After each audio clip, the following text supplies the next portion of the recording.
Hello అండి. Welcome back to ఊహల పల్లకి. ఇవాళ మనం వినబోయే స్టోరీ 'స్వాతి వీక్లీలో' ప్రచురించిన 'ఇలాంటి తీపి రోజు' కథలోకెళ్తే శేనేషు రంభ భర్తకి సుఖాన్ని అందించడం కూడా సేవే నిషు అనునయించాడు వకుల్. ఇప్పుడెవరు కాదన్నారు పతిదేవా? ఎప్పుడు కావాలనుకుంటే అప్పుడు సేవలు లభ్యమవుతున్నా ఈ మాటలెందుకో ప్రశ్నించింది నిష. మీ సేవ అని చెప్పి భార్యామణులంతా నిరంతరం ఈ సేవలోనే మునిగి తేలాలని మీ ఉద్దేశమా?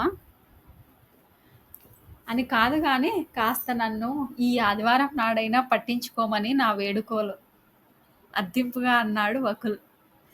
కాదు వకుల్, ఈరోజు వృద్ధాశ్రమంలో మెడికల్ క్యాంపు, సహపంక్తి భోజనం కార్యక్రమాలున్నాయి. నేను తొందరగా వెళ్ళాలి. వకుల్ ఇక ఏమీ మాట్లాడలేకపోయాడు. అందాన్ని కాకుండా నిషా చేసే సేవా కార్యక్రమాల్ని చూసే తనని అమితంగా ఇష్టపడ్డాడు వకుల్. తానెంతో ఐశ్వర్యవంతుల కుటుంబంలో పుట్టినా గాని ఏమాత్రం బిడియపడకుండా, అహంకారానికి పోకుండా పరోపకారం చేయాలని తపన పడుతూ ఉంటుంది. ఆమె సౌందర్యానికి ఇది అదనపు అలంకారమైంది. లోలోపల సంతోషిస్తూనే అప్పటికే సిద్ధమై ఉన్న నిషాను సాగనంపాడు వకుల్. 64 కేజీల బరువున్న 24 క్యారెట్ల బంగారపు మేలిమి ముద్దను అసలేమైనా చేస్తున్నాడా వాడు? సల్మాన్ మాటలకి కొరకొరా చూసింది నిషా. అవును నిషు, నిండు మనసుతో ప్రేమించిన నన్ను పెద్దల పేరు చెప్పి దూరం నెట్టావు. పెళ్లి చేసుకుని ఏం సుఖాన్ని అనుభవించావు? నల్లగని చీరలాగే శరీరము ఉంది. నన్ను ప్రేమించినా గాని ఏం లాభం? నాకు పెళ్ళయిందనే విషయం గుర్తులేదా నీకు? చిరాగ్గా అంది నిషా. అయితే ప్రేమ చచ్చిపోతుందా నిషు? మన మధ్య ఉన్న ప్రేమ చచ్చిపోకూడదనే తాపత్రయం. చలం ఊరకనే చెప్పలేదు. దేహాలు ఉపయోగించకుండా హృదయంతోనే ప్రేమ నిలుపుకోగల మనుషులు చాలా అరుదని సల్మాన్ ఆవేశంతో ఊగిపోసాగాడు. మరీ అన్యాయంగా మాట్లాడకు సల్మాన్. ఇప్పుడు నేను మరొకరి భార్యని. నిజమైన ప్రేమ ఎప్పుడూ ఇతరుల సౌఖ్యానికి ప్రయత్నిస్తుంది. ఆ సౌఖ్యం కోసం ఏ త్యాగాన్నైనా చెయ్యడానికి వెనుతీయదు. గతం గతః. ఇప్పుడున్న పరిస్థితిని గౌరవించాలి. అర్థం చేసుకోవాలి. మరీ ఇబ్బంది పెట్టకు ప్లీజ్.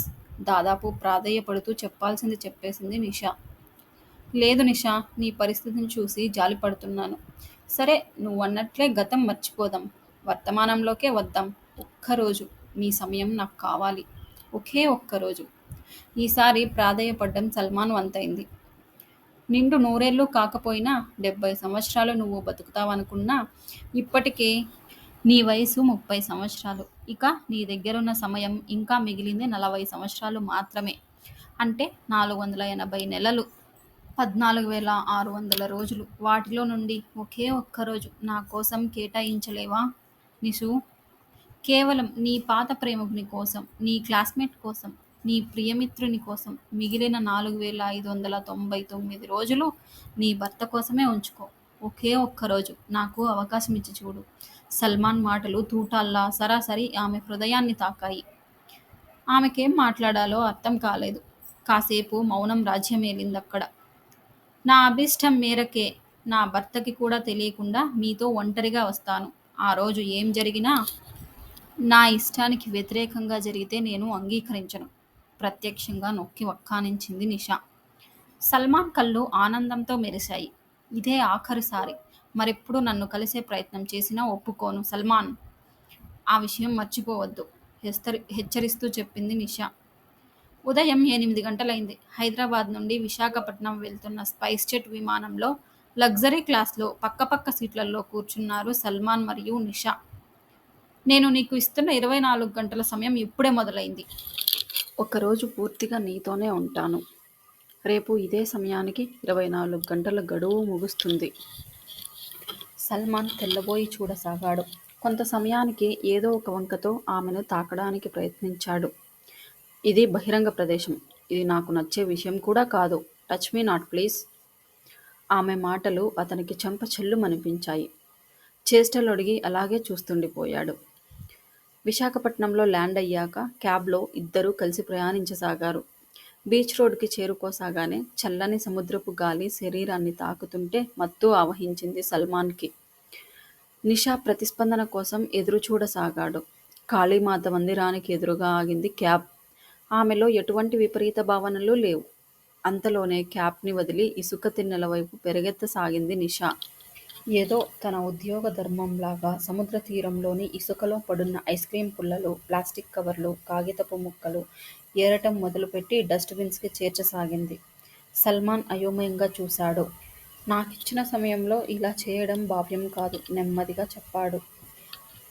ఇది నీకు ఇచ్చిన సమయమే. నాతో కలిసి ఉండే అవకాశం ఇచ్చాను. నాతో పాటు నువ్వు కూడా చెత్తను సెపరేట్ చేస్తూ నాతో కలిసి గడిపే సమయాన్ని కోల్పోతున్నావు. ఇందుకు నేను చేయగలిగిందేం లేదు. నిషా చెప్పింది కొంచెం అర్థమైంది. ఆమె అడుగుల్లో అడుగులేస్తూ తాను కూడా ఇసుకలో నుండి చెత్తను వేరే చేయసాగాడు. అది చూసి చాలామంది సందర్శకులు సైతం ఆ పని చేయసాగారు. మధ్యాహ్నం అయ్యేసరికి చాలా బాగా శుభ్రమైంది. ఎండ వేడిమికి తలోపక్క చెదిరిపోయారు. అక్కడ్నుండి నిషా జాలర్పేట వద్దనున్న వీధి బాలల సంరక్షణ కేంద్రం దగ్గరికి చేరుకుంది. సల్మాన్ సైతం ఆమె వెంటే నడిచాడు. నిషా అమ్మగారికి స్వాగతం మరియు పుట్టినరోజు శుభాకాంక్షలు. నిషా ఛాయాచిత్రంతో అక్కడే వేలాడుతున్న బ్యానర్ని చూసి ఆశ్చర్యంతో కళ్ళెగరేశాడు సల్మాన్. నిషా రాకతో అక్కడంతా సందడి నెలకొంది. అనాథ పేద వీధి బాలలంతా ఆమెను చుట్టుముట్టారు. అక్కా అక్కా అంటూ ఆప్యాయంగా ఆమె చెంత చేరారు. తమ కష్టాల్ని ఏకరువు పెట్టారు. వారి మధ్యనే బర్త్‌డే కేక్‌ను కట్ చేసింది నిషా. మిఠాయిలు పంచింది. వారి సమస్యలను జాగ్రత్తగా వింది. వారితో ఫోటోలు దిగింది. ఆటలాడింది. పాటలు పాడింది. వారందరితో కలిసి సహపంక్తి భోజనం చేసింది. సల్మాన్ కూడా వారితో జత కలవక తప్పలేదు. సమయం ఎలా గడిచిందో తెలియదు. సాయంత్రం 4 అయిపోయింది. వారందరికీ వీడ్కోలు చెప్పి హడావిడిగా బయలుదేరిపోయింది నిషా. ఇష్టం లేకున్నా ఆమె వెంట వెళ్ళక తప్పలేదు సల్మాన్కు. తానొకటి తలిస్తే మరొకటి జరుగుతోంది. నిషా నిందించటానికి ఏమీ లేదు. తను చేస్తున్నవన్నీ మంచి పనులే. కేంద్ర కారాగారం వద్దకు చేరుకోగానే నిషాకు స్వాగతం పలికాడు రాజేష్. రాజేష్ ఆ జైలు సంరక్షణాధికారి మాత్రమే కాదు, నిషా పెద్దమ్మ కొడుకు కూడా. జైలు మధ్యలోనున్న థియేటర్ మహిళా ఖైదీలతో నిండిపోయింది. 10 నిమిషాల్లో భరతనాట్యం దుస్తులలోకి మారిపోయింది నిషా. నాట్యంలో మంచి ప్రవేశం కూడా ఉంది. మంచి గాత్రం ఉంది. సంగీత సాహిత్యాలు ప్రదర్శన నిరాటంకంగా ఖైదీల ఆనందపు పరవళ్లతో, పరవశపు కేరింతలతో సరదాగా గడిచిపోయింది. నిషా వైపు ఆదరాభిమానాల మేళవింపుతో ఆప్యాయంగా చూశారంతా. సల్మాన్ కళ్ళు సైతం ప్రేమగా వర్షించాయి కూడా. రాత్రి 8 కారులో తాను, నిషా మాత్రమే. ఇక రాత్రంతా హోటల్లో జాగారమేనని తృప్తిగా ఊపిరి పీల్చుకున్నాడు. సరాసరి మానసిక రోగుల ఆస్పత్రి ముందాగింది కారు. సల్మాన్ కోరిక సడలిపోతోంది. తానేదో ఊహించుకుంటుంటే మరేదో జరుగుతోంది. ఈ రాత్రికి నేనిక్కడే ఉండబోతున్నాను. కావాలనుకుంటే నువ్వూ నాతో ఉండొచ్చు. కాకపోతే నువ్వు పురుష రోగులతో ఉండాలి. ఎందుకంటే ఈ రాత్రంతా మహిళా మానసిక రోగులకి సపర్యలు చేయాలి. ముఖ్యంగా వాళ్ళందరికీ నేను నలుగు పెట్టి స్నానం చేయించాలి.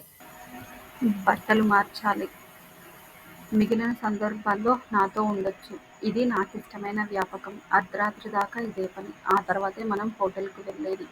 నిషా మాటలతో కొత్త ఉత్సాహం వచ్చింది సల్మాన్‌కి. అడుగంటిపోతున్న ఆశలు మరలా చిగురించినట్లయింది. చురుకుగా కదిలాడు. దాదాపుగా 40 మంది రోగులకు స్నానాలు చేయించి దుస్తులు మార్చింది. వారు చేసే అల్లరిని భరిస్తూ, ఆకతాయి పనులన్నీ వారిస్తూ, కబుర్లతో వారిని నిద్రపుచ్చుతూ మహాయుద్ధమే చేసింది నిషా. నా అన్నవారు కూడా చేయలేని సాయాన్ని ధైర్యంగా అందించింది. తొలిసారిగా నిషాని సల్మాన్ మెచ్చుకోకుండా ఉండలేకపోయాడు. హోటల్‌కి చేరుకునేసరికి అర్ధరాత్రి దాటింది. ఒకే గదిలో, ఒకే మంచం పైనే. సల్మాన్ ఎంతగా ప్రయత్నించినా నిద్రాదేవతను దూరం పెట్టలేకపోయాడు. ప్రయాణ బడలిక, అలసిన శరీరం నిద్రలోకి జారిపోయింది. మెలకువ వచ్చి తుది ఆశతో పక్కన వెతుకుతున్న సల్మాన్ కళ్ళకు నిషా కనిపించలేదు. అప్పటికే స్నానపానాదులు ముగించి చిలకపచ్చ రంగు చీరలో ముస్తాబై వచ్చింది. ఎయిర్పోర్టుకు వెళ్లాల్సిన సమయం దగ్గర పడుతుంది. సల్మాన్ మెదడులో రకరకాల ఆలోచనలు తిరుగుతున్నాయి. ఆ గదిని దాటి బయటపడితే ఇక చేయగలిగింది ఏమీ లేదు. ఇదే చిట్టచివరి అవకాశం. దీన్ని వదులుకున్నామా అంతా కోల్పోయినట్లే. తయారైపోయాడు. గది గడియను గట్టిగా బిగించాడు. ఇప్పటిదాకా నీ ఇష్ట ప్రకారమే అంతా జరిగింది. నువ్వు ఇచ్చిన 24 గంటల్లో 20 గంటల సమయం ఇప్పటికే గడిచిపోయింది. కనీసం ఒక్క గంటైనా నా ఇష్ట ప్రకారం నిన్ను అనుభవించే అవకాశమివ్వు. బెదిరింపో అదిరింపో కొంచెం దౌర్జన్యంగానే నిలదీశాడు. ఇది ఊహించనిదేమీ కాదు. అతని ఆలోచనల్లో మార్పుని తీసుకొద్దామని ఇప్పటిదాకా నిషా ప్రయత్నించింది. చాలా సంస్కారం ఉన్న మనుషుల్లో ఎంతో విచక్షణతో జీవితాన్ని చూడగల మేధావులవంతులే, మానవ స్వభావాన్ని అవపోసన పట్టిన పండితులే, వ్యామోహంలో కాలు జారేటప్పుడు కళ్ళు కనపడక గొలుసు విప్పేవాడే చెయ్యి కరిచే కుక్కల్లాగా ప్రవర్తిస్తారు. సల్మాన్ చేస్తున్నది ఇందుకు విరుద్ధంగా ఏమీ లేదు.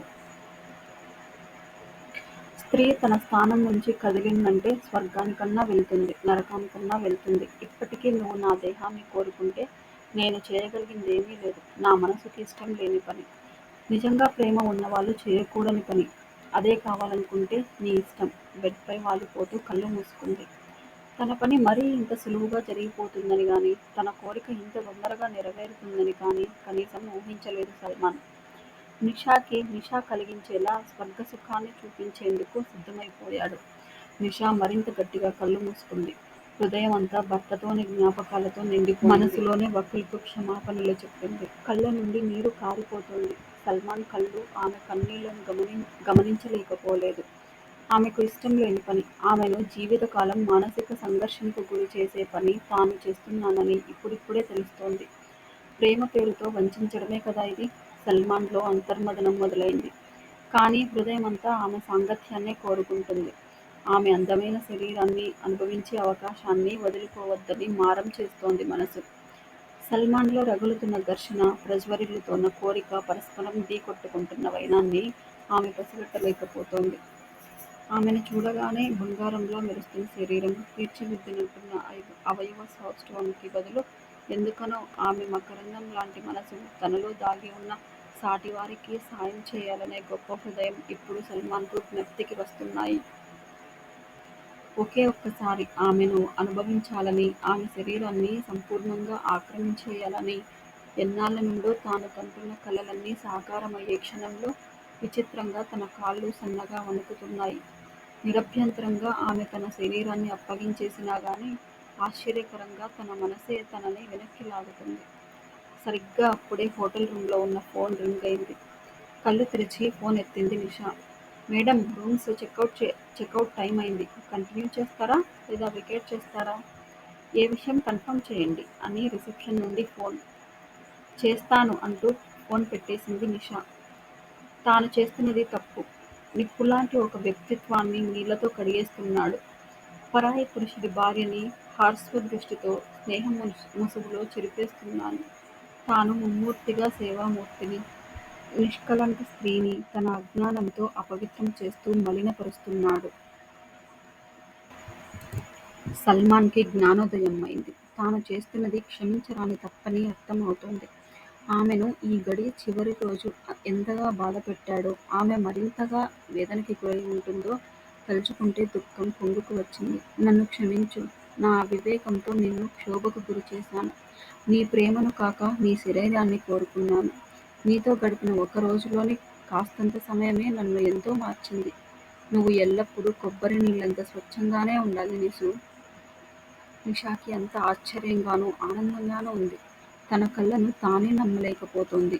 ఇంతలోనే అంత మార్పా? సంతోషంతో ఎగిరి గంతులేయాలనిపిస్తోంది. ఉత్సాహంతో, ఉద్వేగంతో రెస్టారెంట్లో 100 ఫుడ్ ప్యాకెట్లు పార్సిల్ కట్టించింది. ఇడ్లీ, దోశ, వడ, ఉప్మా ఏవి సిద్ధంగా ఉంటే అవి. కారు ఎయిర్ పోర్ట్ కు బయలుదేరింది. వెళ్ళే దారంతా పండగ వాతావరణం కనిపించింది. దారి పక్కనున్న ముసలివాళ్ళు, దివ్యాంగులు, పేద పిల్లలు, భిక్షగాళ్ళు ప్రతి ఒక్కరికీ ఒక ప్యాకెట్. వాళ్ళందరికీ ఒకరోజు ఉదయపు ఆకలి తీర్చగలిగాను అన్న తృప్తి. కారు ఆగుతోంది, కదులుతోంది. నిషా వెనకాల సల్మాన్. అక్కడ కూడా ఆమెతో పోటీ పడుతూ ప్యాకెట్లు పంచుతున్నాడు. ఆ సంతృప్తి గొప్పగా ఉంది. వారి కళ్ళల్లోనే ఆనందం మరింత ఉన్నతంగా ఉంది. ఈ సంతృప్తి చాలా గర్వంగా ఉంది. స్వర్గసుఖాలు కూడా ఇంతకు మించిన సంతృప్తిని, ఉల్లాసాన్ని ఇవ్వలేదని అర్థం కావడానికి అతనికి అట్టే సమయం పట్టలేదు. ఒక్కరోజు కాదు, మరెన్నో రోజులు కలసి నడవాలనిపిస్తోంది. ఆమె వద్దంటే కనీసం ఒంటరిగానైనా సరే. కానీ అదే దారిలో శంషాబాద్ ఎయిర్ పోర్టుకు వచ్చి నిషాను పికప్ చేసుకున్నాడు వకుల్. కారు పి.వి. నరసింహారావు హైవే పైన రివ్వున దూసుకుపోతోంది. సముద్రమంత ప్రేమ, ముత్యమంత మనసు. ఉప్పెన సినిమాలోని పాట కారులోని స్టీరియో నుండి మధురంగా వినిపిస్తుంటే లయబద్ధంగా ఊగసాగారిద్దరూ. ఇంక జీవితమంతా వకుల్‌కే అంకితం. అతని ఎదపైన వాలిపోయింది నిష. ఇలాంటి తీపి రోజు రాదు రాదు రోజు. పాట ఇంకా కొనసాగుతూనే ఉంది. వారిద్దరిని మరింత దగ్గరయ్యేలా ప్రేరేపిస్తూ. ఇంతేనండి. ఈరోజు కథ అయిపోయింది. తప్పొప్పులుంటే కమెంట్స్‌లో నాకు చెప్పండి. మీ సలహాలు, సూచనలు నాకు చాలా ఇంపార్టెంట్. ప్లీజ్ స్టోరీ నచ్చితే ఇలాంటి మరిన్ని స్టోరీస్ కోసం ప్లీజ్ సబ్స్క్రైబ్ టు ఊహల పల్లకి.